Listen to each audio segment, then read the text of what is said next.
Top 500 place in Nepal. आज म तपाईहरुलाई नेपालको टप 500 प्लेसहरू देखाउन जाँदैछु।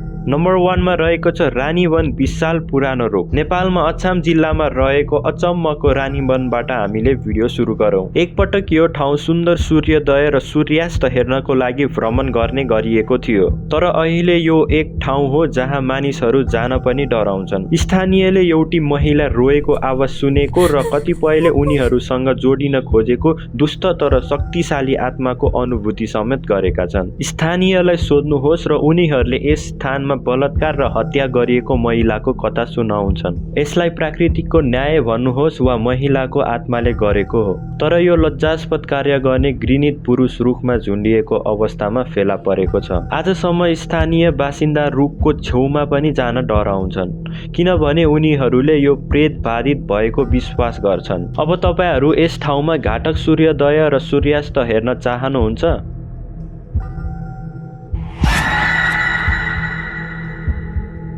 नम्बर 2 मा छ धापासी डरलाग्दो पानी ट्याङ्की। नेपालको हन्टेड ठाउँहरूको सूचीमा अर्को एक हो धापासी वसुन्धराको पानी ट्याङ्की। खानेपानी ट्याङ्की नजिकै मानिसको आत्मा देखेकोले धापासी जान कसैले आँट नगरेको स्थानीयले बताएका छन्। यो भनिन्छ कि आत्माहरू सधैँ जल निकायको वरिपरि छन् र हुन सक्छ यो पानीको ट्याङ्कीको मामलामा सत्य हो।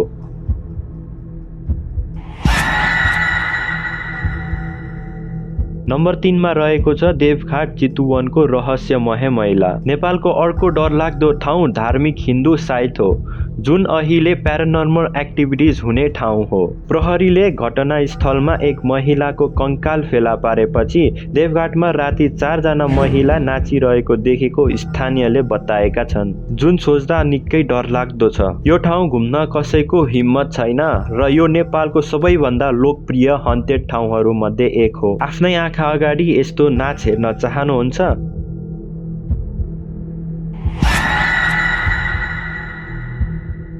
नम्बर 4 मा रहेको छ Mount Everest the climbers cost. संसारको सबैभन्दा अग्लो हिमाल पनि हन्टेड छ। धेरैजसो क्लाइम्बर्सहरूले सगरमाथा चढ्ने क्रममा डेथ भएको एन्ड्रु इर्वनको आत्मा देखेको बताएका छन्। आत्माले कसैलाई हानि गर्दैन, तर तपाईलाई यात्रामा आत्मासँग हुने पक्कै पनि मेरुदण्डको चिसो हो। तपाई के आरोहीको आत्मासँग चढ्न चाहनुहुन्छ?